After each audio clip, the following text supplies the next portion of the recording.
I, President Roger, call this meeting to order. All right, right now I will ask us all to show respect to our anthem as we listen to Richard Stevens render the anthem.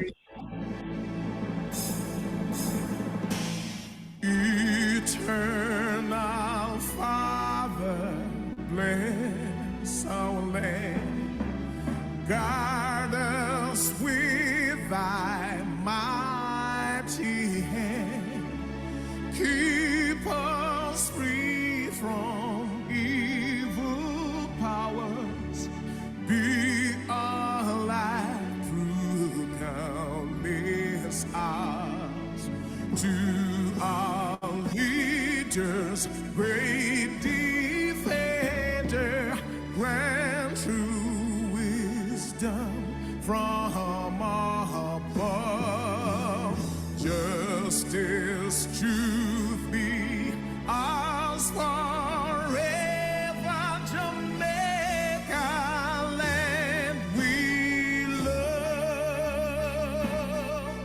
Jamaica, Jamaica, Jamaica land we love. Teach us true respect for all. Stir response to duty's call. Strengthen us the weak to cherish. Give us vision lest we perish. Knowledge send us, Heavenly Father, grant true wisdom from above.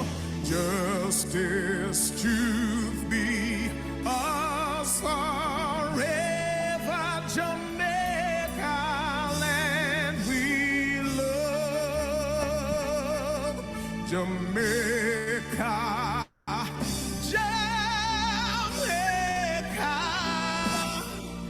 Jamaica land we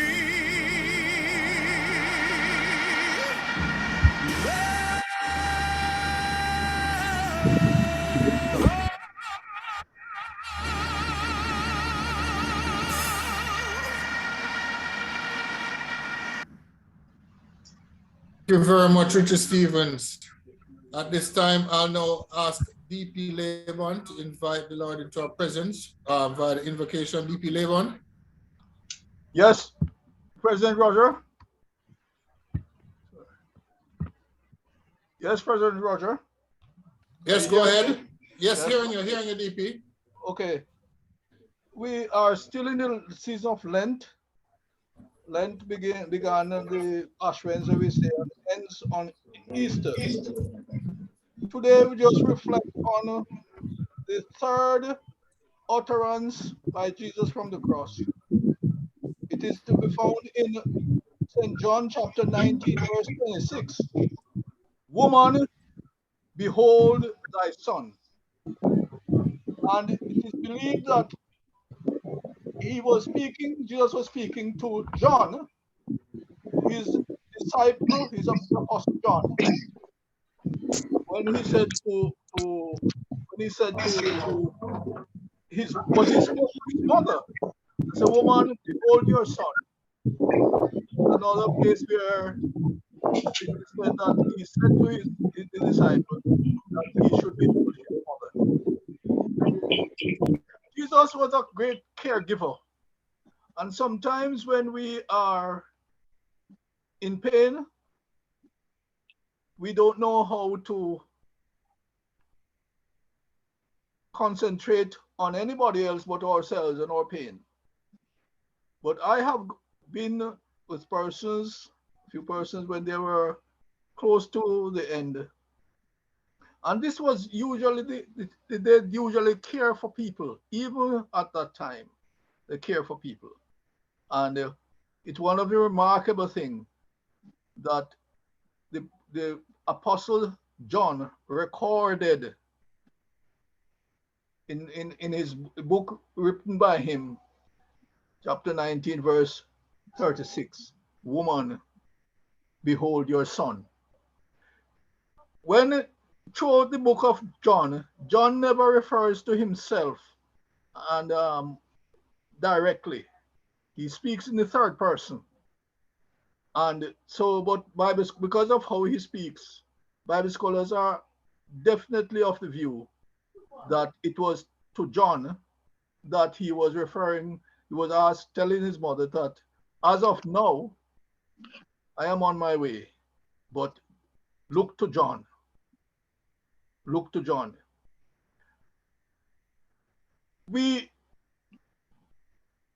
As we complete this saying, woman, behold your son,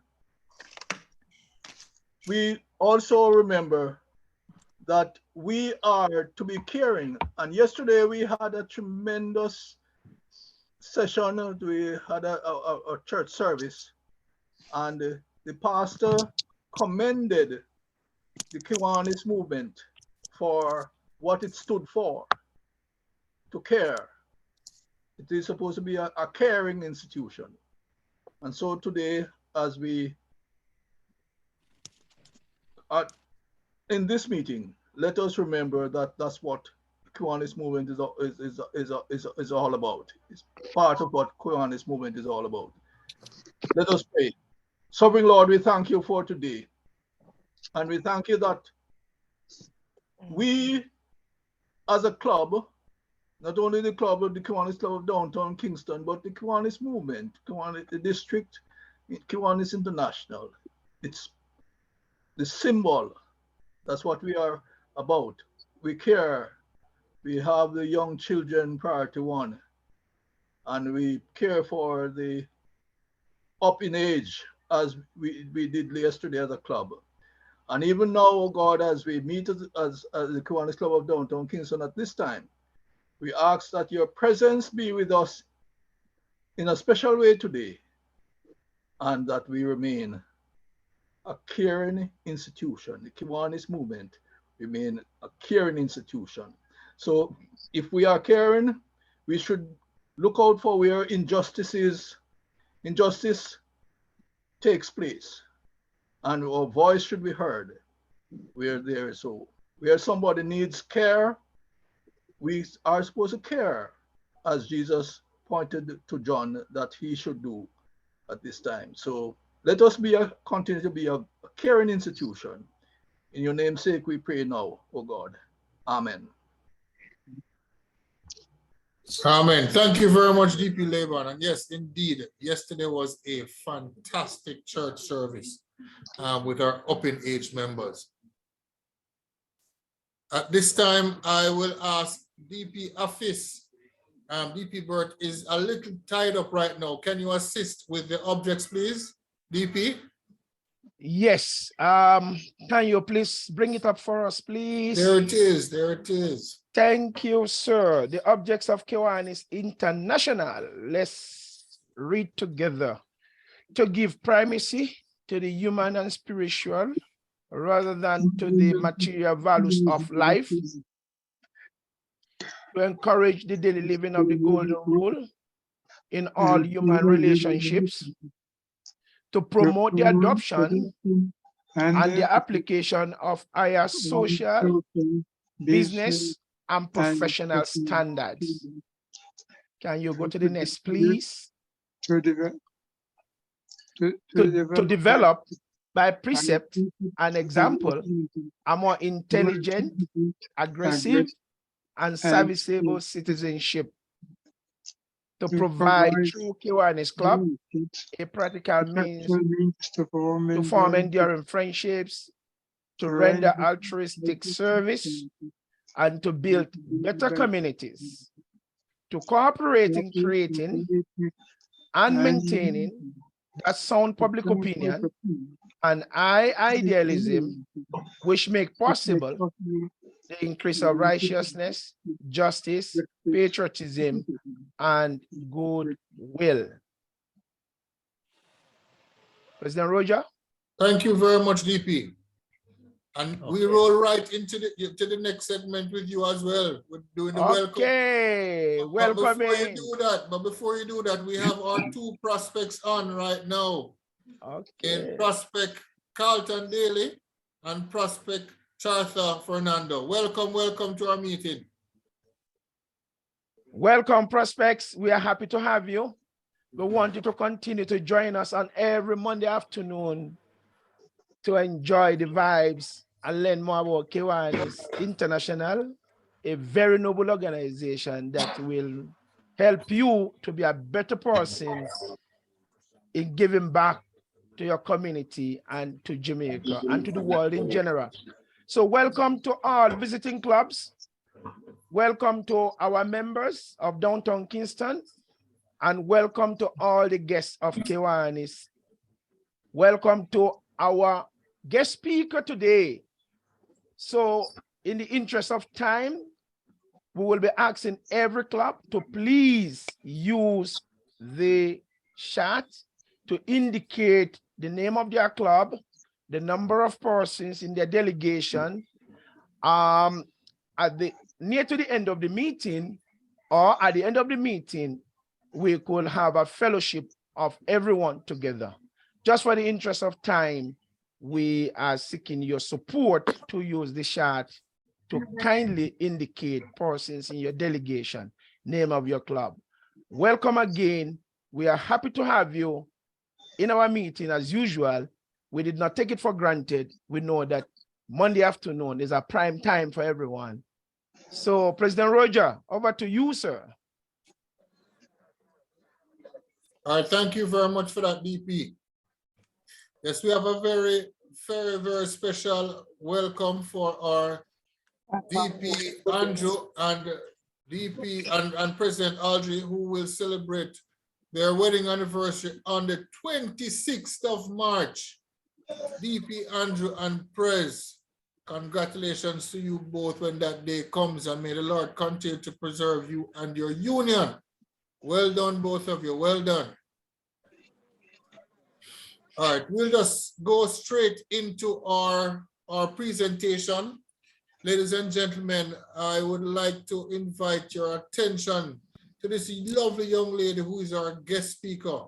She's an advocate and a teacher, and in many ways, she has responsibility with helping parents and adults to understand children a little bit more, especially those who are on the gifted side. And we talk about the spectrum when you're a child, or even, person up in ages on the spectrum.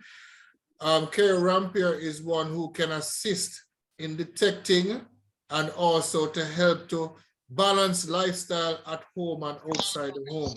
She has vast experience in childcare, and as I said, she's also a teacher.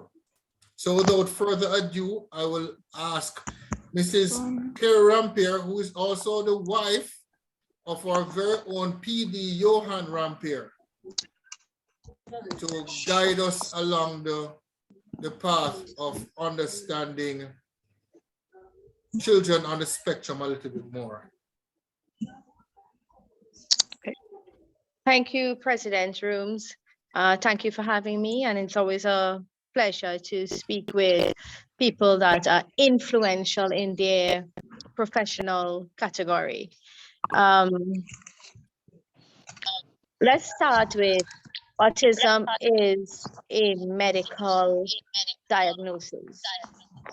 It is more prevalent, or it is screened a little bit more now than it has been in the past.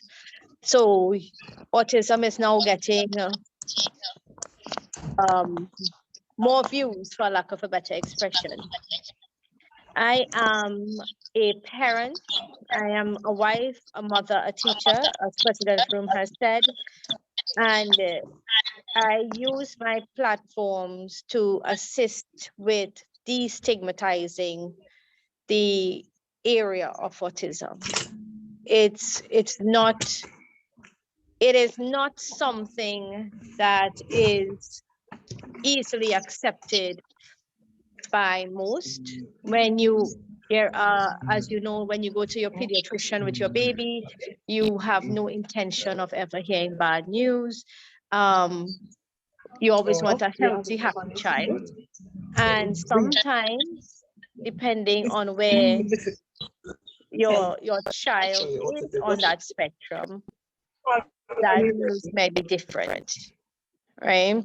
So before I go further, on the spectrum, there are what you consider high functioning children, and most parents are quite happy when you hear high functioning. Usually it means that a child is able to perform academically and test-wise very well. So they break barriers at an earlier age. However, even that particular label is no longer something that is used per se, simply because it has come to a realization in the field of study that when you have a high functioning child, what it may actually mean is that the child is simply obsessed on a particular topic and therefore does well, but may have simple problems such as socialization and yes, the ability to communicate in a social setting. Now, when you have a child that is considered low functioning, you will have a child that may have things like delayed speech, OCD. They may have traits that are behavioral. Now, to find that out, it is a medical diagnosis. My role as a teacher and as a mother and as a parent right now is advocating for parents, for teachers like myself, for people in a community space to understand that autism does not equate to disability. And it's really important. It does not equate to disability, and it also does not equate to mental disability. One must understand that this science, this diagnosis truly is in the world of medicine and truly is a part of your neurological development. I have two sons, 10 and 8, and they are both diagnosed. They are both autistic. My 10-year-old is considered what one would say high functioning, and my 8-year-old was diagnosed as being on the lower or moderate part of the spectrum. Let me translate that in layman's terms. I had a 10-year-old who at the age of 2 was able to potty train himself and was able to discuss topics at a higher level than his age range. I had my second son did not start to speak until he was 5, 6 years old, meaning he would point to things, he might say mama, but that was after very stressful situations. He was at the beginning considered select mute, meaning there was nothing wrong with ears, nose, and throat. There was nothing wrong with a hearing test. There was a problem probably within the processing of information, and it delayed his speaking. He is now speaking, and through finding the avenues that therapists, doctors, people that are already in the system, you are able to support. And that is what having children, having a member of your family, having a neighbor on the autism spectrum is really about.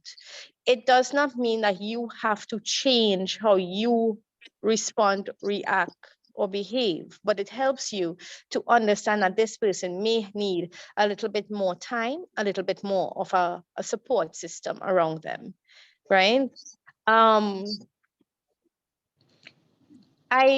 It is neurological to an extent, and one must understand when you have young children with these diagnoses, these things do change because your brain doesn't fully develop until your 20s.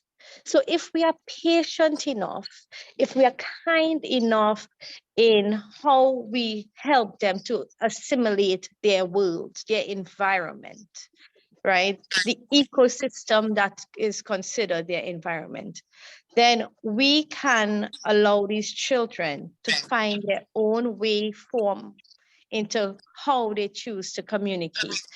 Now, there is a process from diagnosis to get to this point where you can say, oh, my children have been diagnosed. And one must understand it is not an easy step. You're going to face parents, guardians, face that stigma of they don't want anyone to know something is wrong with their child. But one of the things that you have to understand is if we do not look at a situation head on, sometimes we create more of a problem later on. Sometimes it means that we deal with grief too much on our own. And I go back to what was said in the prayer, what was said in the reading at the beginning of the club. When Mary had to be told that a sword would pierce her heart, right? Where she had to understand the role that her son would have to take. When a parent gets this information, when a mother has to be told that despite how well they may have been treated and taken care of during their pregnancy, that they now have a child that who is now diagnosed with autism, whether it is, and usually we try at 3 to 4 years old to get our children at a milestone at the pediatrician. Look, this is a little bit off, and they'll ask you to be assessed, right? After that point, and the results come back and say, yes, there is some form or some showing of autism, of that symptom. There is that direct stabbing because you do not know how to not feel guilty. You do not know how to take that bitter cup from your child. As a parent, as a mother, we never want our children to endure more than is actually necessary. It is why we learn to do things like generational wealth building. It is why we understand that in the Caribbean, we don't put up our children when they're 18 years old, because to buy a home is so difficult at that time. We try to encourage, learn from our mistakes. When you get a child who is diagnosed like this, you are forced to face things. Can they be educated in mainstream education? Will they be able to have a normal social life? Will they ever be able to get married? Do I have to provide care? Can they leave my care? So these are real challenges. This creates real grief.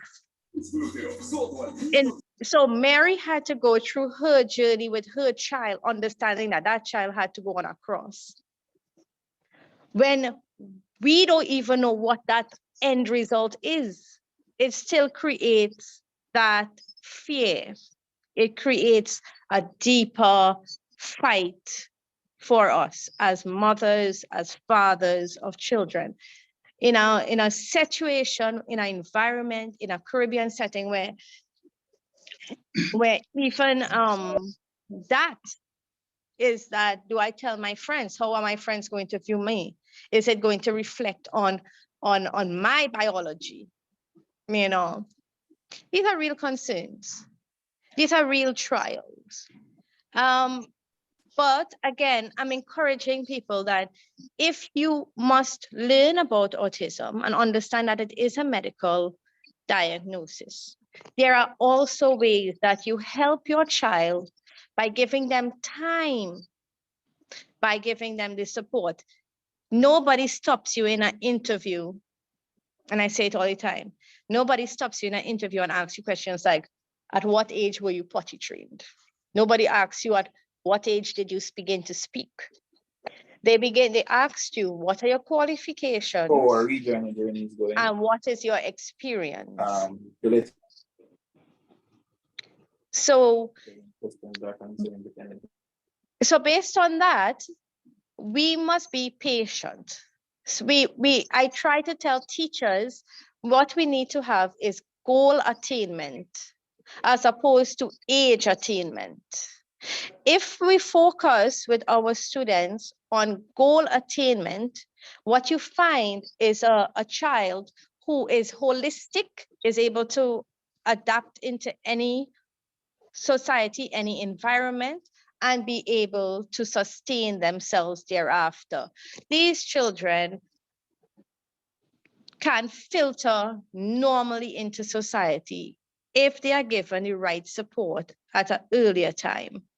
What we do not want in the autism community, for lack of a word, is to have to say that they're a community. What has happened in our society is that we have separated the blind, the deaf, the able-bodied, the paraplegics. We have done so much in separating that each community feels like they have to function within their community. So the human society, the human community is not networked to survive as a human community. The Caribbean did not have in the past where we were separated from the elderly. But now we have a whole population that pushes the elderly into their own type of communities, into their own elderly care system. Now, I am not talking about, let's say there are challenges such as Alzheimer's and dementia and truly terrible diseases that affect the mind so badly that you have to put them in care support. But genuinely, the Caribbean has always been an extended type of family as opposed to simply nuclear. That has assisted our population in so many ways in our community. And these kids need that ability to simply blend as well. There is no need for the labeling. There is no need for separating in school. There is need for IEPs. There may be need for, okay, well, they'll be in grade 1 to 3 a little longer, but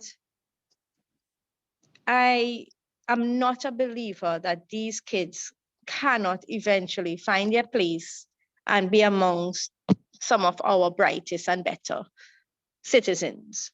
What I always try to say is please stop isolating, because it is in the isolation, right? It is in keeping them away that we have a problem finding a space for them in society later on. One of the things that I do work with is I work with teachers from turning traditional classrooms into what is considered all-inclusive classrooms. The entire world is now about group and teamwork. The club is about teamwork. It's about understanding service. When you have people with autism, you would find that sometimes they are the ones that show such high EQ, emotional intelligence. And EQ is now, for those of us in management, for those of us who work in offices that do appraisals, EQ is one of those highly rated point systems that we are all looking for in our employees. Because again, as we go back to the sermon that I heard earlier, right? It is not about isolating. It is about understanding if one of your team members may be facing something terrible, having somebody who is empathetic and able to say, they're off. This isn't their normal behavior. This is something that's deeper.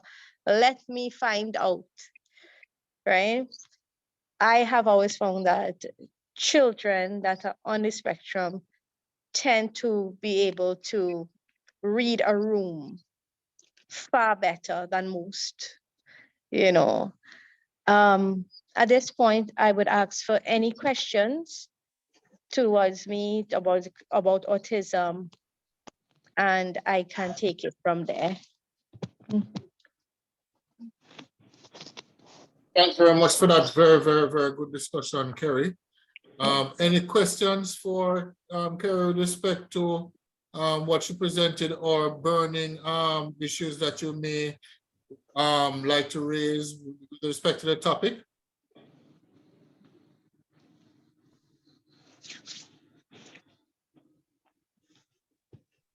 I have one for you, Kerrie. As Sure. you know, my son is on the spectrum, and we continue to monitor him and have done behavioral therapy. Yes. But I think the challenge resides with him, because growing up, what we have to ensure is that he doesn't use it as an excuse. Right. How do we maneuver those waters? So, because he's a bright fellow. So, Of course he is. Yes, he is. Yes, he is. he Yes. finds ways to maneuver and say, and blame this and blame that. As with all human beings, if we are in a comfort zone where things are being given, then we use it as a crutch. It has been known that we only grow best when we are put in a position where we must try to grow, push those boundaries, Therapy is not supposed to be a forever process. If the therapist is doing it right, your child should be given techniques so that they can start to utilize them on their own for their independence. There are people that say, oh, my child needs a shadow. My children had shadows. It does not work. There are things that comes up. There are problems that had cropped up. One, when you have your child with a shadow for more than 1-2 years, that shadow not only becomes the influential voice and a part of your family. So you must be aware of that, because we always want our children to have our family values.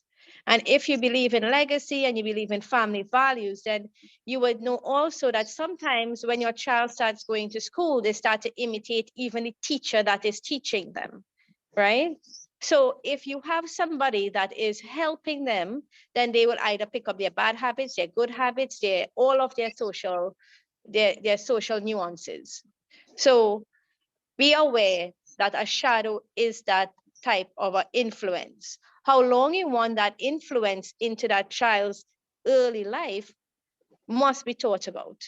2, no family, no matter where your financial status is, right, is truly able to sustain having a specialized individual to care for your child past the age of 15 years old.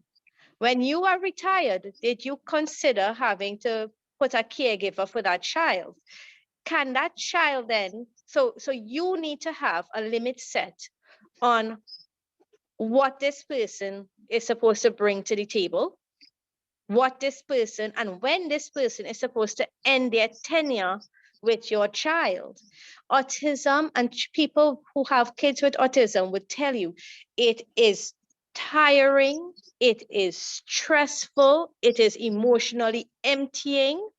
Your marriage goes through a heavy beating, because you cannot go out at an age where you say, oh, the kids can manage, because guess what? Your kids can't manage. And you do not want to open them up for abuse. So do you know what you do? As a mommy, you say, okay, well, you go and I will stay. That's a big problem in marriages when you have kids that demand that type of attention, right? One person starts to say, well, they don't care to go out with me. I have to do these things on my own. It's not that. And then the mother is at home crying in the bathroom because she can't dress up and look nicely and go out and have a date because she's going to feel guilty. She's going to be worried on that date. She's going to be thinking, Did he eat? Is he having a tantrum? Is he having a behavior? Did he break down? Was he able to get what I allocated? There is so much stress on a family with a child who is autistic. And it is not because any member is trying to have that stress. The situation is just what it is. When you have shadows, and aside from the finances, a lot of people become dependent because of that marriage factor. When you have a shadow, you could say, okay, I have a date night, so you'll be able to stay and I'll pay you extra. And it happens. And this is talking from seeing and experiencing that. They go, you'll stay with the child today because daddy and I have to go. But then you get upset when the child starts only wanting to be with the shadow, because it's a crutch, not for the child only, but for the parents as well. So one of the top psychologists in Jamaica has spoken to me about one of the problems that have originated now because of that type of situation or circumstance. What has now occurred is that there are 18-year-olds being placed in group homes in Jamaica because their parent didn't think about what would happen when they no longer could afford a shadow. And they didn't realize that they are not going to always be there to be able to take care of their child. So they, in the group home, they are now learning how to, and these are for really, I would call them moderate to high autistic problems. So, you know, so they're learning to things like to button up their clothes, to change their clothes, to bathe, to make simple meals, things that they should have learned. But because the shadow is there and your child is their paycheck, some of these people do not feel the need, right, to push your child to the target of being dependent, being independent. So they always depend on that shadow. In a particular school in Kingston, I walked into a classroom and noticed that the shadow was sitting, the child is here, the teacher asks the child a question, and the child automatically looks to the shadow for validation before responding to the teacher. That is not growth. That is a sign, a sure sign that this individual has now become that child's crutch. Those are not things we need for our children to elevate and to grow. So those are things those are warning signs that something needs to give. When a child is using what they have to get an advantage, that actually is a good way of knowing, okay, now that you understand it, you can find a technique. It's called executive functioning. So I am currently teaching something called executive functioning to my children. What it is really is that you don't need somebody over you to execute something properly. I don't need to be over you for you to do a piece of writing. I can tell you what you need to get done for the day, and I am going to check in on you at the end of the day to ensure that my task has been completed. That way, you're not doing it by throwing them into the real world, but you are giving them techniques at their stage, at their age, at their neurological level. It takes a little longer, it takes more patience. It takes, but they're your children.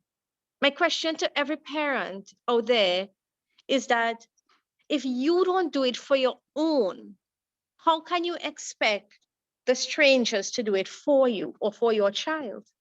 It is our responsibility to advocate for our children and advocate for having the time to develop. President Rooms, I have met your son, and your son is fine. As he learns what he needs, the techniques he requires, he is going to be able to maneuver his world very well.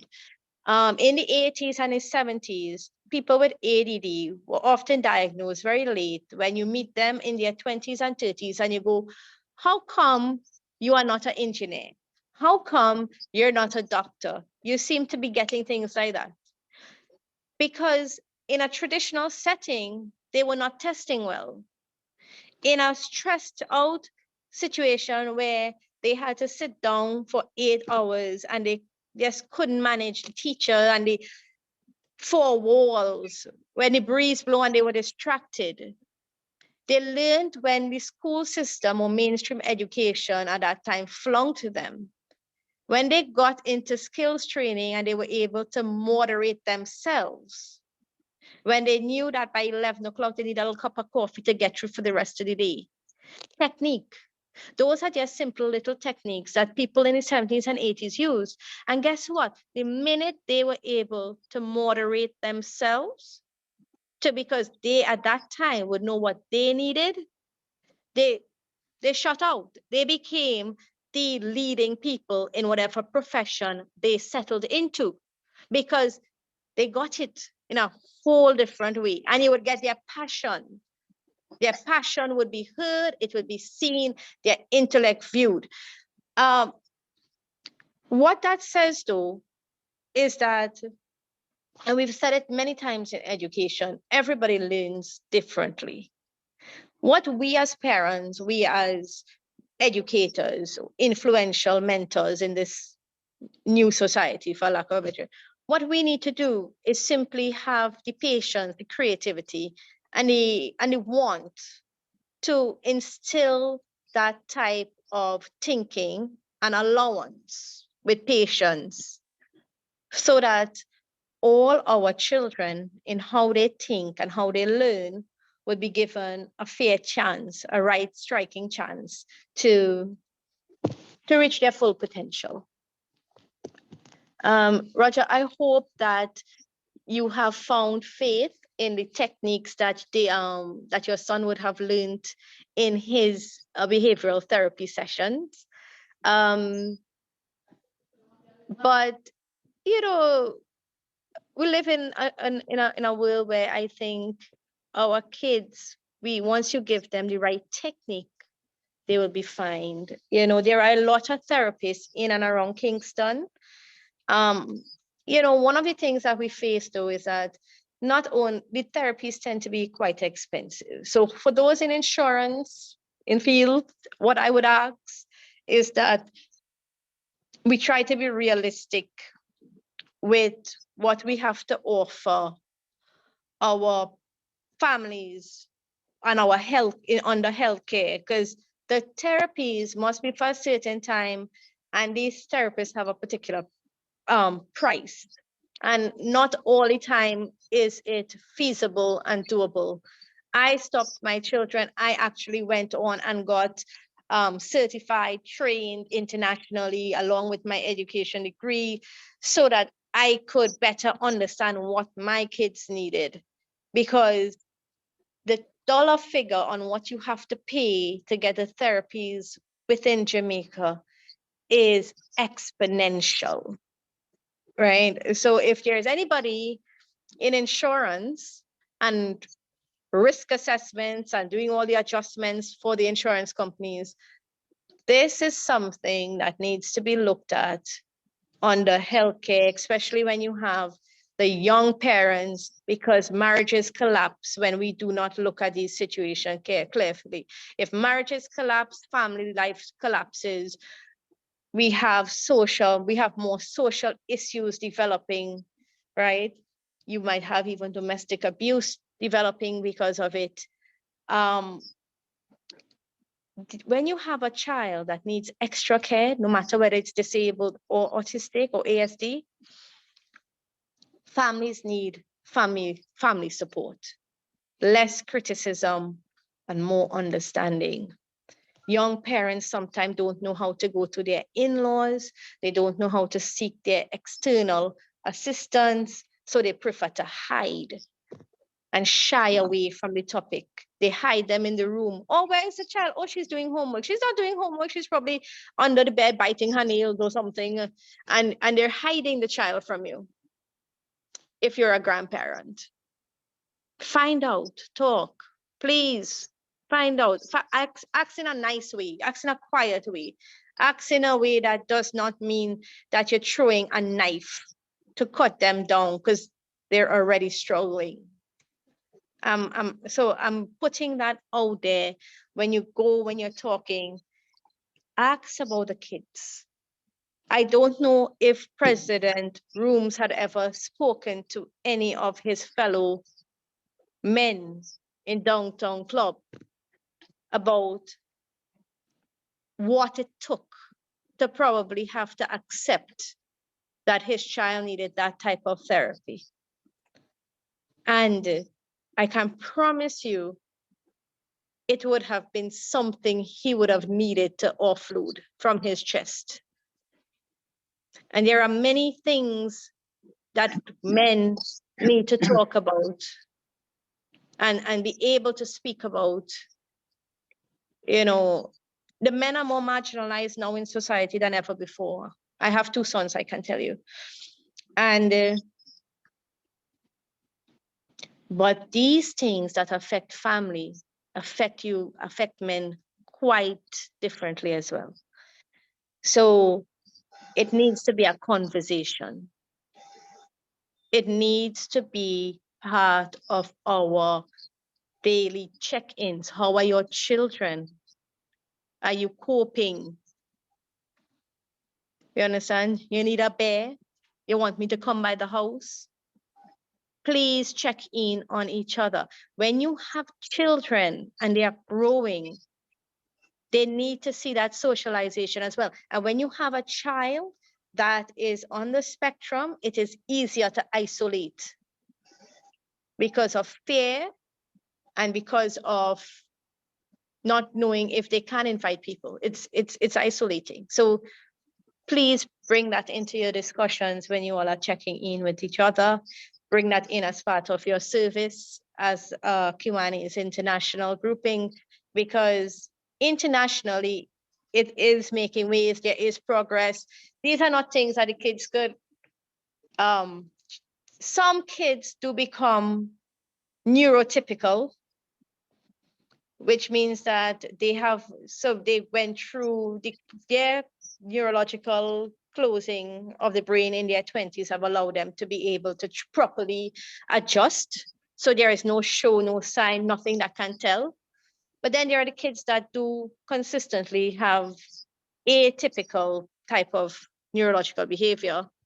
And it doesn't mean that they're less to offer. It may just mean that, look, you can tell, you know. So be kind, do what the Kiwanis do best, offer service, make the world a better place, a brighter place, and check in with each other, especially when you're looking at the family aspects and when you're dealing with children that could be neurotypical and atypical in how they learn and how they grow. I love that there's Kiwanis Key Club. I love that there are little social chapters, but these social chapters can only be allowed to bring light to these social topics if the older clubs speak about it. Make it almost normal. Find out how service can be offered to kids like that. Right? I would like to leave that with you. I hope that I have brought some light to you all, and I hope that you all enjoy the rest of your week. Okay, just Thank you for one having quick me. one. A member gave a burning question with respect to the MMR vaccine and its contribution to autism. But we know that is not so, but I just want to hear you address it as quickly Yes, as you of can. course. Vaccines are important.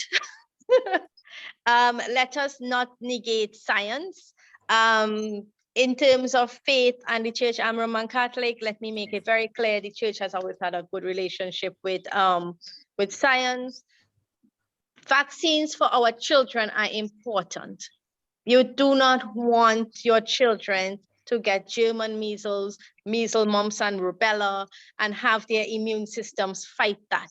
Because you face, yes, they may get over it, but are you willing for the child to get over it with brain damage? Are you willing for the disease to stay living within the cells and not be able, and they have to create that? The answer is no.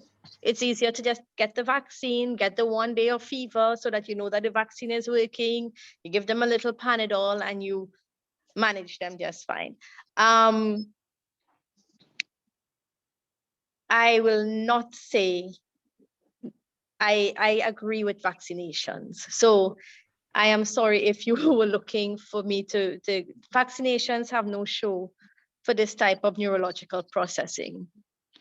Unfortunately, autism and the causes for ASD are really simply neurological. Some girls, they say baby girls talk faster than boys. Why? It's just how the individual brain starts to simulate. What is happening is that we simply have more knowledge now. We have more science now, so we know a little bit more now. And it's a beautiful thing, but it creates a problem unto itself. Because we know more, it kind of come like we know less at the same time. You know more avenues of how the brain works and how your neurological systems are connected. So you have more questions. But if you have more questions, you may have less answers. It's just a debacle, basically. I love the topic. I like the fact that we're all thinking it is always important to give your kids the best nutrition. Yes, organic is good. Yes, the dyes in the orange Doritos are bad. But guess what? You want your child to also survive in society, right? So if they go to the birthday party and they're all eating marshmallows, your kid will. Sorry, Kerrie. President Roger, I'm going to ask for extension of time, but I would love to make a comment after the extension of time is granted. Sure. Seconded. Second. Thank you. Okay, Yeah. so Sorry, go ahead. Sorry. yeah, so basically, you as much as you want to cut your child and give them, oh, they might be a little bit moody, I'm going to increase their vitamin D, and I'm going to not give them the orange chips and the blue and red dyes. Let's be sensible. Your child has to survive in a society, and they'll want to go to the birthday party and have the blue frosting on the birthday cake and the pink frosting and the red velvet cakes, and you want to allow that. You do want to have your child participate, and moderation is key. Our Bible talks about moderation. Moderation is key. A little bit isn't going to kill them. 1 or 2 days out of the month is fine, right? Please be kind. It would be kind to your children. You want them to have a childhood. You do not want to be so far-fetched in your parenting technique that they're freaked out to go into a pool and learn to swim because somebody put on the internet that you could get COVID from pool water. Like, we need to be a little bit aware. Things do happen, but we want our children to be able to enjoy and say, look, I've had a good childhood as well. And that being said, every parent parents differently, and every handbook needs to be gently taken care of. How my home runs is definitely not how somebody else's home may run. And we just need to be kind and open. And if the person who talked about the vaccines, I am sure that everything you're doing or everything you've heard is that you want to do it with love. Be kind as well. Make sure that your love is truly from that place and not out of fear. Fear and love are two different things apart, right? So let's take our time when we are asserting these things to other parents as well. I would like to hear what DP wanted, the comment he was trying to make. I would love to hear that now. Yes, great talk, great talk. In listening to, I'm a grandparent, so Yes. and fairly grown children too. One of the Yes. things I say, I look up though, and We I would say, never know it, DP Laban, that you're a grandparent. Never know it. yeah, it's where if one is not careful, we see the problems late, and we can maybe out of wanting to love parents, that is parents, out of wanting to quote unquote love, we don't see some of the ways in which our children are not quite where they probably should be at a particular age. And so if we're not careful, we hide them, Yes. hide children, because we have not realized that maybe, just maybe, there are some developmental problems on the way. And I like how you say, if parents discuss with other parents and let the children grow up with other children, then they will also see that this one maybe is slightly behind, but it's not a thing to put them in the closet as a result. It's to find out what they can do to inspire, or not inspire, but to get the children to move a step closer to where the norm is. I just wanted to make that comment.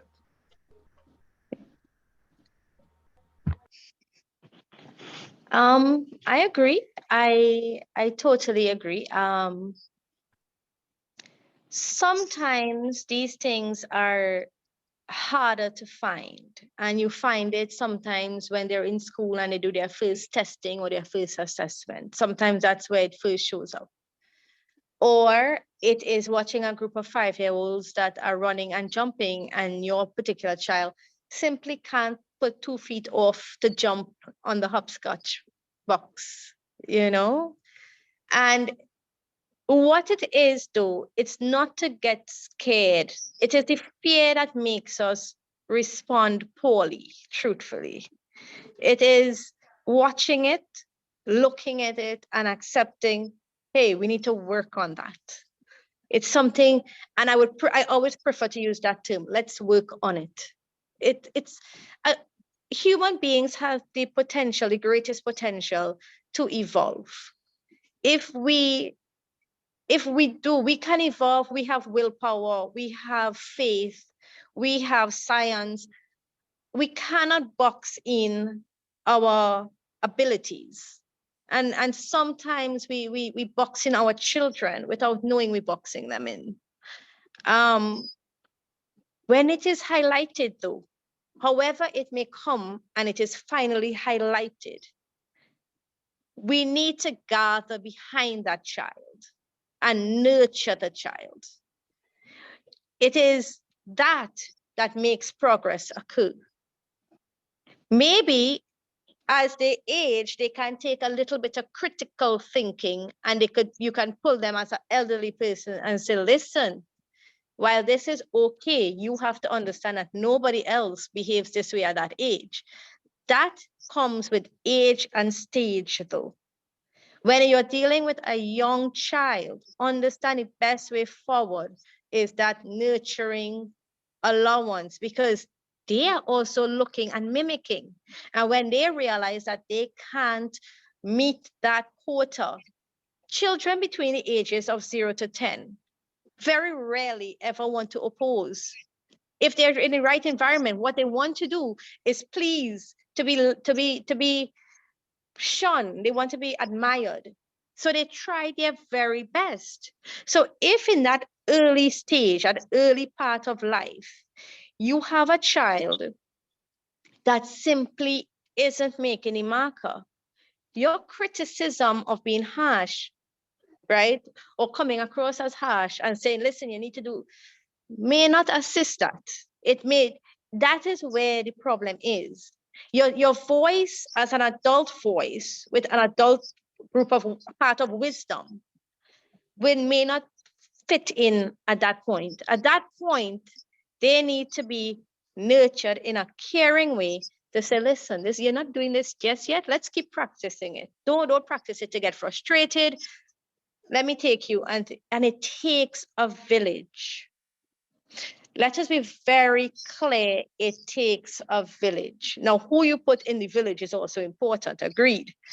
But when you have a child or you have children, it is important you start building the people that you can put in and around your children who can offer something at the age and stage that they're at, right? Parenting takes a village and it takes wisdom, but we must remember that wisdom is on one end of the spectrum and youth is on the other end of the spectrum, right? And you cannot get to wisdom without actually walking that walk, right? So that being said, when we are dealing with the young children and we're dealing with the diagnosis and we're moving forward, one must be kind and remember the age and the stage of the child. One must also be kind of aware that if the parent is hiding the child, that parent is going through something. That parent is vulnerable. So that is when the wisdom could come in and you as an older group of people could come and say, hey, we need to talk to you all, you all okay? And touch base. You could touch base in a softer way and get to that point a little bit quicker because it's adults speaking with adults, right? You understand? I'm not seeing the kids. Are you okay? What's happening? Are they okay? Are you okay? Those are conversations we need to invest in as families, as adults, for sake of a new generation of children. Parents are facing so many things. You're not just facing that and your child is neurotypical or atypical. You're also fighting the World Wide Web. And you can't go and fight hard enough as a parent. So parenting has always been challenging, and it's a little more challenging now because of the technology aspect, But with kindness, with love, with grace, we can achieve the very best for our children and our community. Totally agree, Kerrie. Totally agree. I mean, all your points and all the contribution from the participants were very valid. And I appreciate your time and your views as well as a lot of science you presented too. So I will ask a friendly face to give the vote of thanks. Friendly face, are you on? Prez, when you say vote, you have my name, you know what I mean? I like that plug. I like that plug. Just kidding. And Prez, can I dare say that the First Lady in Waiting has really taught us a lot today. I'm looking in the chat and somebody summed it up really nicely by saying this has been a very insightful, deep, and most knowledgeable session. You have opened my eyes to many things, and we certainly appreciate it. Kerrie, on behalf of the Kiwanis Club of Downtown Kingston, we thank you. We have learned so much. It takes a village. It takes family. It takes support. Keep up date nights. All of those things. We have learned so much, and we thank you. We look forward to hearing from you some more. During the next administration, right? That's something that we are definitely looking forward to. And it's great to see that we have connections, and we can talk about those connections. That's magnificent and brave. So thank you. Prince, is there a certificate that yes, there is a certificate. Let me just show the certificate. Yes, just to ensure that we're not scamming her. Here's her certificate. There it is. Thank Yes. you. Yes. Yeah, man. So we'll print and sign and deliver it. And I think I'm gonna ask the vote man to print to deliver it. Sure. All right, thanks again, Kerrie, for your time. Sincere No problem. appreciation. Yes. All right. Thank you all. Have a good day. And I will take my leave now. Thank you. Bye. Yeah, man. Take Thank care. you very much. Thank you very much. Very Thank you. informative. All right, DP Stefan, you have anything to share with us?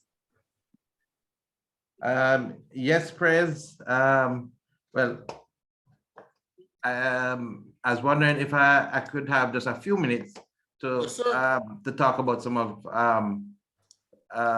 some specific goals that I would like to discuss here in this forum.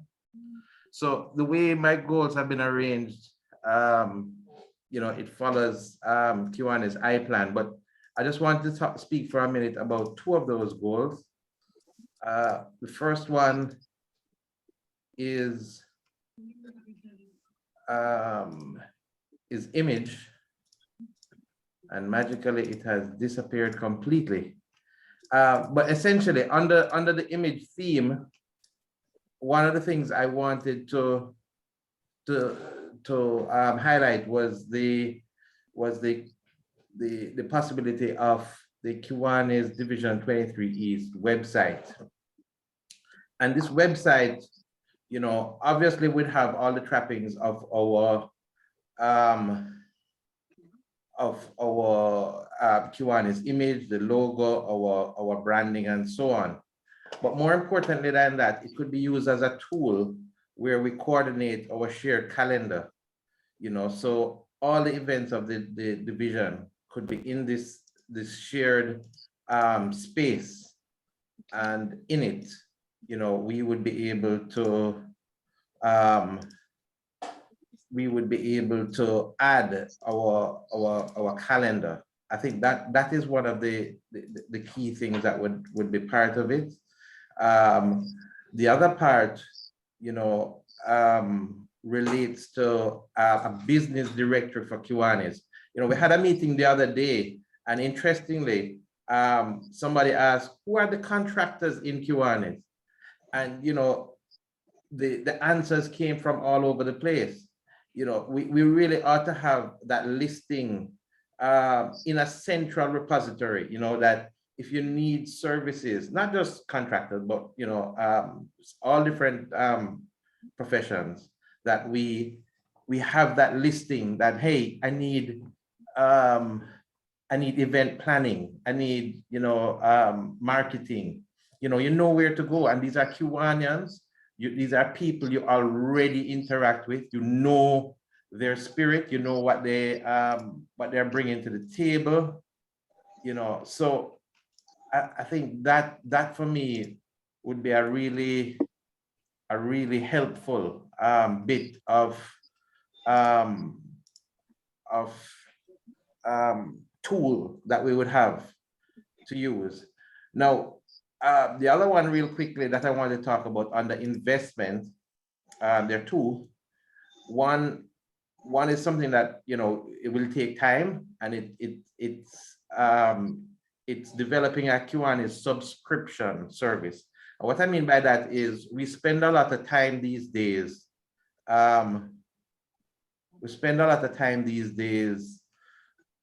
Running up and down about the dues, but if we were to partner, let's say we partnered with a bank and our website was certified secure. If we are committed to Kiwanis, why wouldn't we subscribe? So rather than us having to run down members every year, we can have a subscription service, and that subscription service would allow us to automatically collect the dues for those subscribed. There could even be a feature where the finances allow it, because we have to work out the details, obviously. Where the finances allow it, the dues could be paid on a quarterly basis for those under the subscription. So what it would do, it would immediately give an advantage to those who want to be on subscription to plan a different cash flow, rather than if you're not on the subscription, well, you know, your cash needs to come in much earlier. So that's one of the thoughts I wanted to leave with you about investment. The other one, in terms of my plans, relate to what I'm calling money days, right? Which is four times for the year, we would have something called money days. And what are these money days? Well, the first would be, and we do it now, but you know, there are some parts of it that we do and they drag. But what I'm saying is we do it and we draw a line in the sand. Okay. And we say this is money day, we're doing this on money day. So the first one is in July, where on money day, we come up with our draft budget that today we are saying, yes, this is our aim for our draft budget. The other thing we do on money day is we transfer the bank account. So money day is a planned day that, you know, it may be early because, you know, we're talking about October, but the point is, when you plan it this early, you reach out to the bank and the bank might have 10 different items that they want you to bring in order for you to actually have that changeover, especially if the person is not a part of the bank currently. So the idea is, you know, we draw a line in the sand on this money day to pick up those elements. On that money day also, we would sign our sponsorship letters. So immediately we are reaching out to our sponsors to say, hey, I'm coming up, and you know, we you know, look out for our upcoming projects that we would ask you to support. In particular, for something large like your signature project, you would want your signature fundraiser on board very early, because that would be a major sponsor. And you know, you need to start planning that even before October when you take office. All right.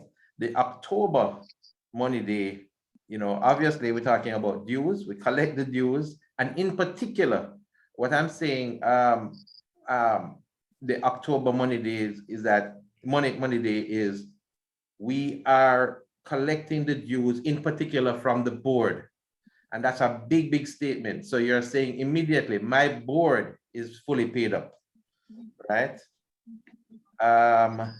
And also on that day, you would now check with non-subscribers to say, hey, you know, dues are due, and you're a non-subscriber. So, you know, we are putting a little more emphasis on you.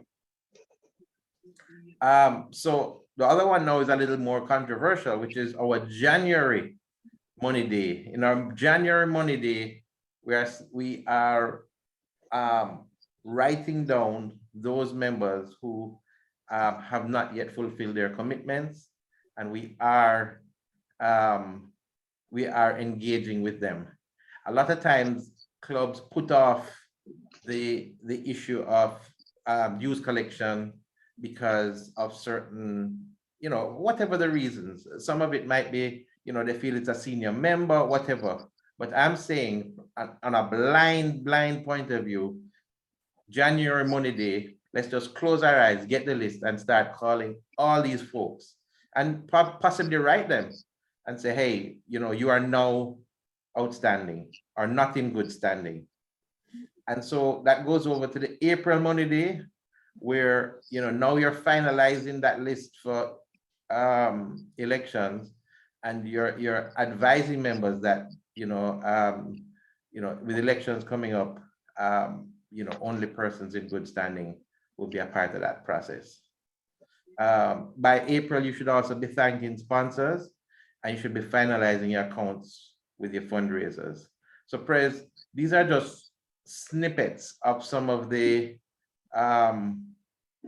ideas that I'd like to bring forward in the upcoming year. But I just thought, you know, thanks for the time to share some of these plans with our fellow Kiwanians. Really appreciate you giving me the time for that. Excellent, DP Stefan. And I mean, these plans are really and truly long-term. That can definitely bring a lot of value. And it's important that, you know, we understand the value that it can bring to the clubs in general.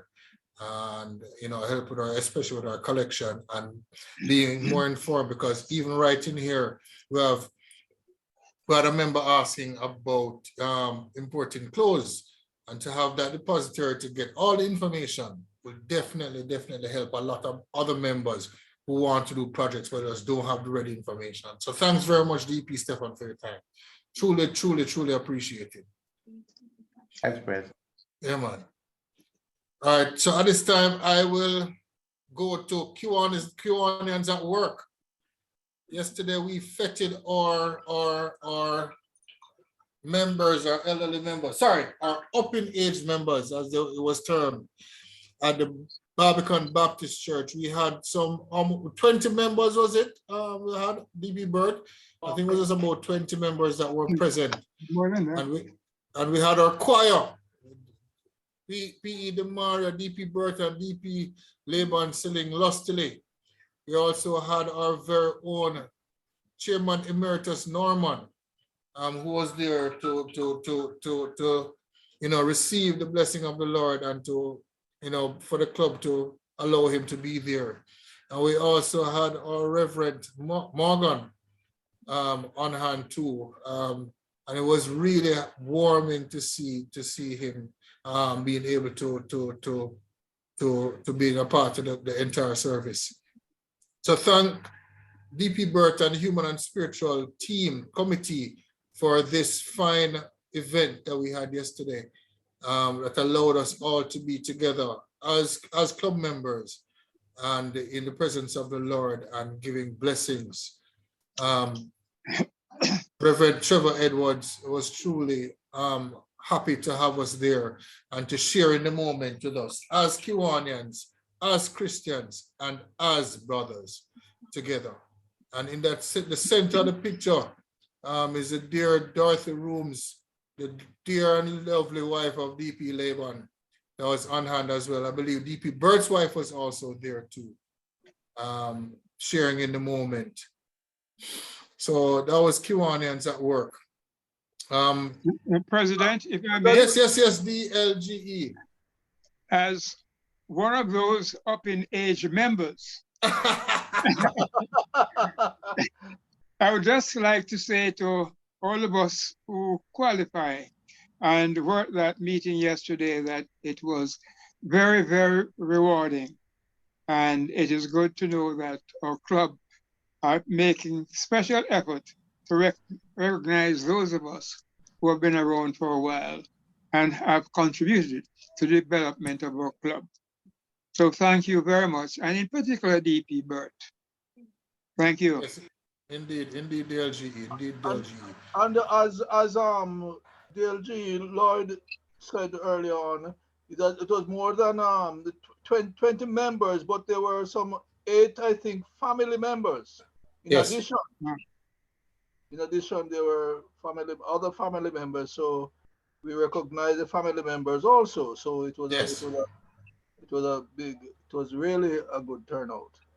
Correct.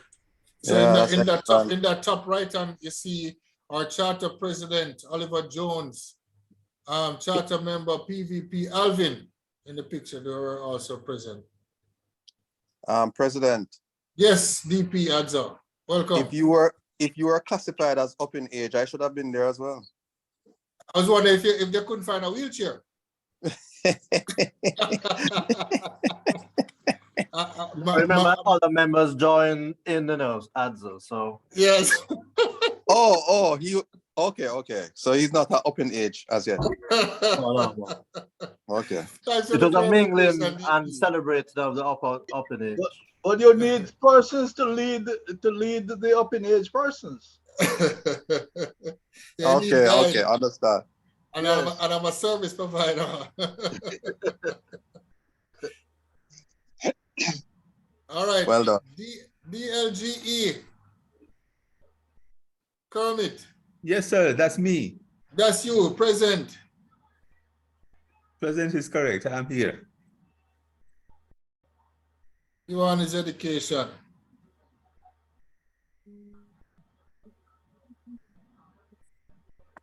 One second, sir. Yes, man. Yes, man. Bobby, come on, come meeting. What am I doing now? All right, okay. Kiwanis education for this week. Good afternoon, everyone. No, I'm back at District and International Convention 2023. And in a little while, you'll see why. This is really a quick reminder that the District Convention is scheduled for Quebec City, Quebec, Canada, May 18 to 20, 2023. And the International Convention is scheduled for Minneapolis, Minnesota, USA, June 21 to 24, 2023. Hold on, what's it called? This is now. Okay, because I checked it on answer.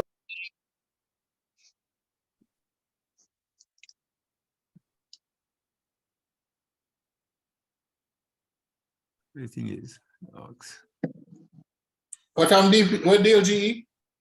No, I was trying to open this thing here, but then, as usual, I'm not finding one of the buttons. You see the top where it says slideshow? The top banner in the middle, slideshow. Okay, all right. Something was blocking it. I couldn't find it. Right. All right, there we go. Right. All right. So registration for both conventions are open. Your participation in Quebec City could be limited if you are not yet registered. The banquet hall has an upper limit seating capacity of 400. And my guess is that we're very close to that, if not past it by now. There are serious matters to be presented specifically to the International Convention in the business session, aka House of Delegates. However, these overlap with the district, and a district position may or may not be possible. Voting at the International House of Delegates is by face-to-face only. So let us also remember that. The first major item to be voted on at the International Convention is the updating of the bylaws. The Kiwanis clubs, particularly in Jamaica, must pay attention to what is proposed in those bylaws and ensure that they are palatable to us. Further, if we believe any portion thereof is inimitable to the growth of Kiwanis in Jamaica, it is our duty to register that protest appropriately. Time to submit amendments to the KI board proposal have passed. However, there's a window to have amendments registered through the district convention no later than May 24, 2023. Just for me to pause here, just to remind that I discussed this already previously. And so what we're saying is that the district is expected to discuss some of these things at their convention, which is a week or so before May 24. And so the district might adopt a position, and if there's an amendment, the district can submit it by May 24. So yes, our presence at the district convention, participating in these discussions, will help. The second issue is KI's proposed dues increased resolution. And they also, the word they actually use is adjustment. Let me just tell you what some of the proposals are. Tier A dues goes up by $30, that's US dollars, to $82 per annum. Tier B dues goes up by $20 to $54 US per annum. Tier C dues goes up by $13 to US $36 per annum.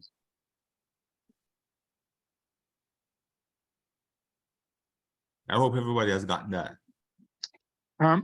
What tier are we in, DLG?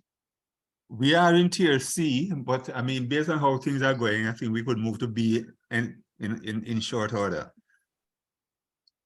So I heard that that was happening. I'm saying that Yeah. we are currently in tier C. Yeah. And based on the performance of the Jamaican economy, we could be moving to tier C in very short order. Tier B, beg your pardon, in very short order. Okay, to continue, a 2/3 majority vote of the House of Delegates is required to pass each of those resolutions. And of course, there are some other resolutions. I just pick out these two for us to focus on. The real connection with the two conventions is that both matters, that's the bylaw amendment and the dues matter, are expected to be discussed at the district convention. And it is possible that a district position will be shaped.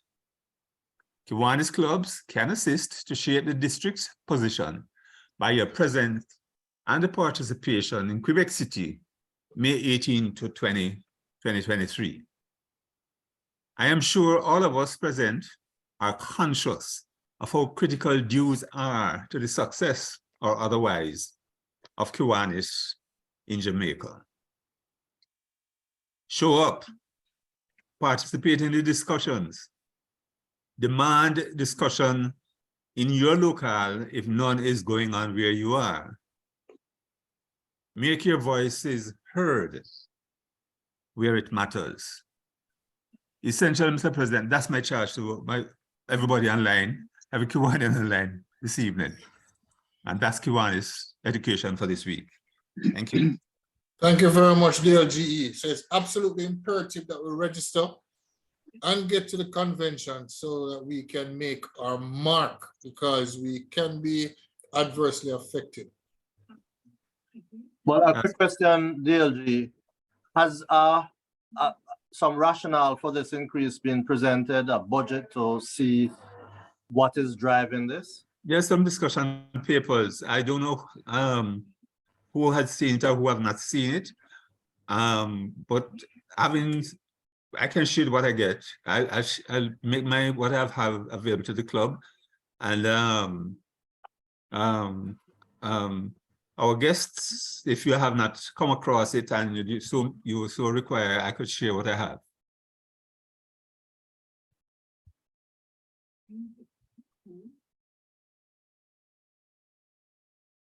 Okay, thanks, DLG. All right, okay, well, very well. Thank you very much. All right, thank you too, DLG. All right, DP Vernon, ready with notices? Okay, I'll run through this quickly. Okay, so as we know, the divisional council meeting, the second quarter, will be this Sunday, March 26th. It will be by the Girl Guide headquarters. That's located at 2 Waterloo Road, just near Devon House. Registration, 9:30. The meeting is expected to start by 10. Cost, $1,500. It includes break and lunch. And by now, persons should have gotten the link to register. Included in the registration is what position you're coming in as, whether you're a delegate, yes or no, and also to order your lunch. Now, if you order your lunch and you don't attend, just reminded that the financial obligation remains with you. And the food remains with the president. And for others to share. The Kiwanis Club of North St. Andrew will be having their 49th anniversary this Thursday, March 23rd, starting at 6:30 at the Police Officers Club. It's going to be an in-person event. The admission cost, is $3,000. This afternoon, the Kiwanis Club of Eastern Kingston and Port Royal will be having a presentation by Dr. Riyad Ghafoor, a urologist, who will be speaking on prostate cancer and penile health. So that's at 6:30. Good interclubbing opportunity. I'm certain that many will be put up their hands to join this afternoon. In parallel, the Kiwanis Club of Worthington will be having at 7 p.m. Jeopardy. So this is also this afternoon. The Kiwanis Club of Santa Cruz has invited us to their meeting tomorrow, where their guest speaker, Mr. Courtney Wallace, will speak on safeguarding yourself and your home. Do you feel safe? And as usual, we remind you about the Kiwanis Club of North St. Andrews Solar Raffle.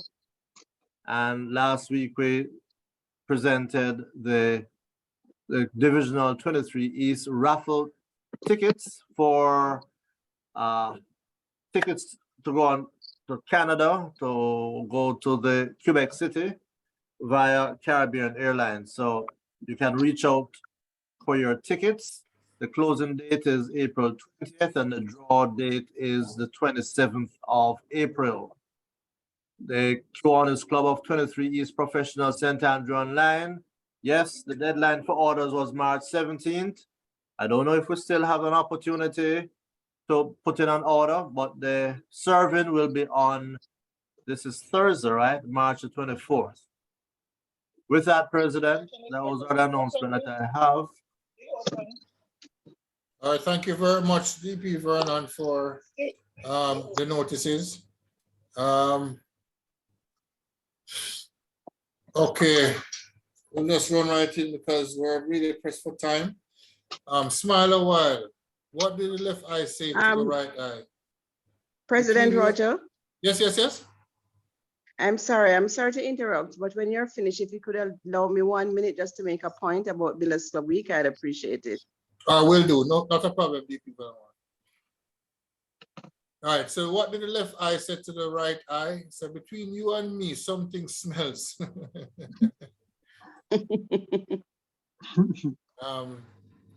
Think on these.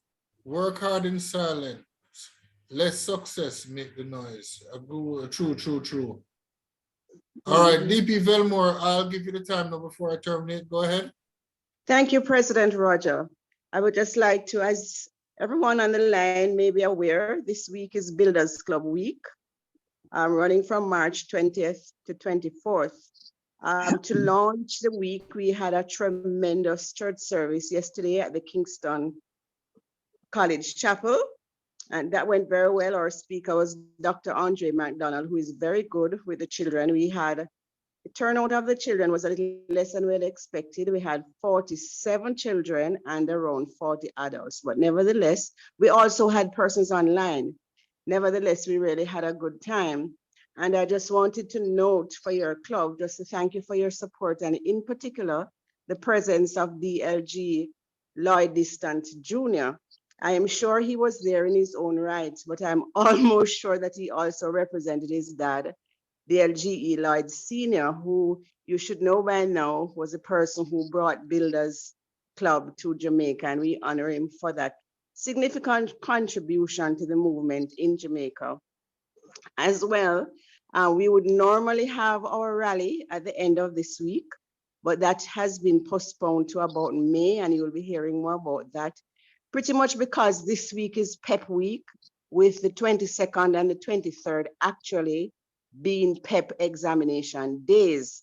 So the rally has had to be postponed, and we'll update it like I said before. However, we're still encouraging clubs where you can to go into your SLP schools and see if you can have small projects with your SLP clubs, the Builders Clubs, and the daily media squares, which are being posted by the division. We're asking you please to ensure that your schools have those media squares that can be downloaded from the website, and that they are acting on those suggestions that are made in the squares. So thank you very much for this opportunity to present to the meeting. Thank you very much for the information, DP Velmore. I mean, our children will have to continue to do our best to ensure that the clubs get support and that they are also encouraged to be a part of it. Thank you, President. Yeah, man. All right, at this time, it is quite an extensive meeting, but it was very, very well discussed in terms of autism and special needs in general to children. So I would like to ask everyone to lift their glass and give a toast to Kiwanis International and a friendly Jamaica. This meeting is now terminated. It's international. Friendly Jamaica. Friendly Jamaica.